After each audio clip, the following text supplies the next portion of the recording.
What's going on, everyone, and welcome back to the Ghouls Gaming and Tech channel. Today we're going to be doing an extreme range test on the Tesla Model 3. Now this will be the most extreme test because we're going from Florida, more specifically Tampa, all the way up to Georgia, more specifically Savannah.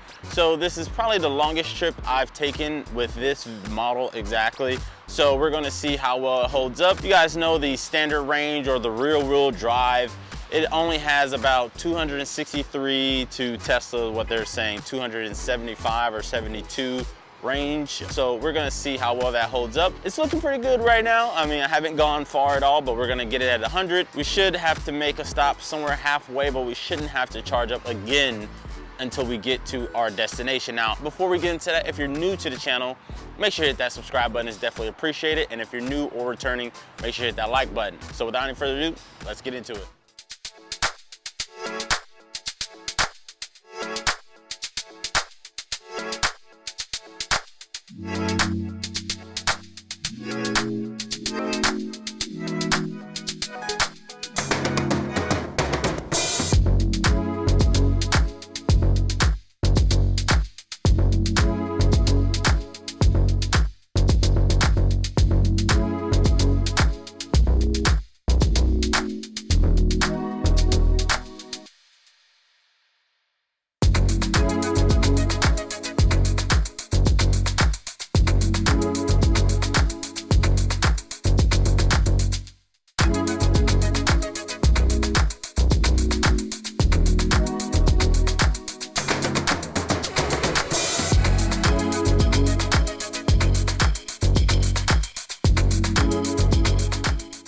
Alright, so we are kind of halfway there. We're in Ocala right now. So we are at 57%, but we're going to cap off at 100%. So it should take us there. It says we should get there at around 1025. That might be another supercharger station, actually, not the actual destination where I'm going in Savannah, Georgia, but it says we should get there at 1025. So if we charge here, for some reason it's saying we're going to get there with negative 22%.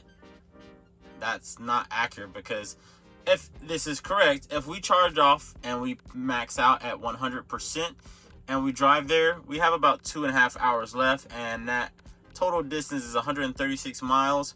We should get there with plenty of battery left. So I don't know why this thing is saying negative 22%. That's the whole point of this. We're doing a freaking range test to see how well this holds up. All right, you guys, so as you can see, we are at 99%, so we're gonna take off now. 100%, I don't think that would really make much of a difference, but you know, at first it was saying we would arrive there with negative 22 battery percentage, but now at 99% it says I should get to the next supercharger station with 24% left. I do have the Aero wheels on here, so they're helping me extend my range. Right now it is currently 8:41, so not too much, about 2 hours. So let's head out and let's see how this bad boy performs.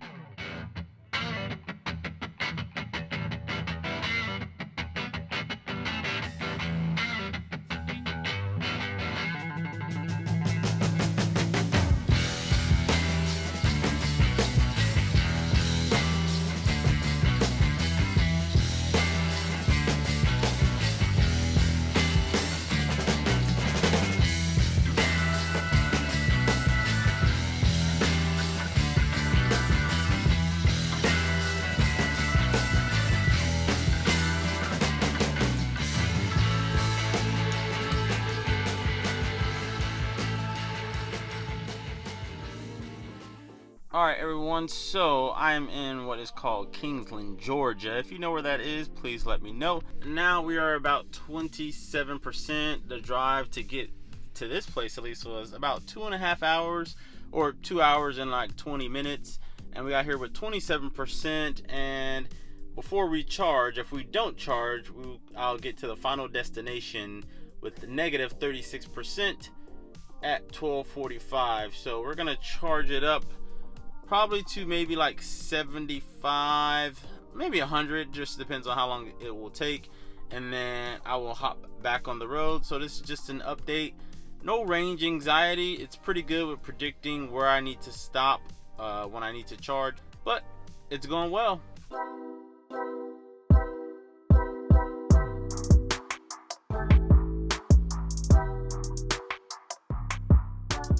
I'm finally here. There's 34% left.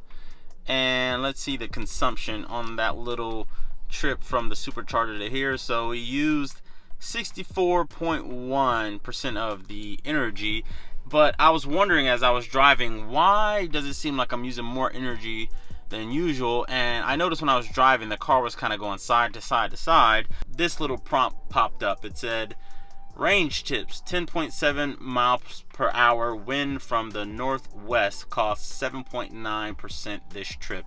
And that basically meant, and we're on the highway, so it's saying staying below 70 miles per hour would have saved you 7% this trip. So one thing is, I was going over 70, I was going about 75, 80 on the highway, and then also the wind took a lot of percentage away. So in total, it took 14.9% more to get to the destination on this trip because of the wind and the miles per hour. So that is why you're seeing this being at 34%. If it were not for those factors down there, this would be at what, 14.9. So that's 44, and then so I would have been at about 50% getting here. So you guys need to know those factors when making a road trip, at least with the rear-wheel drive, and you're a 2022 or 2021 Tesla Model Y or Model 3. But that's where we are right now. I'm going to be doing some driving around, seeing how it holds up. I do have the air wheels on there, at least the covers, so it should be fine driving within the city. But on the way back, hopefully the wind conditions are a little bit different. It'll be fairly the same route back. So, but thank you guys for tuning in. I appreciate it, and I will see you guys in the next one. Peace. All right, so I had a little bit of range anxiety. No fault of the car.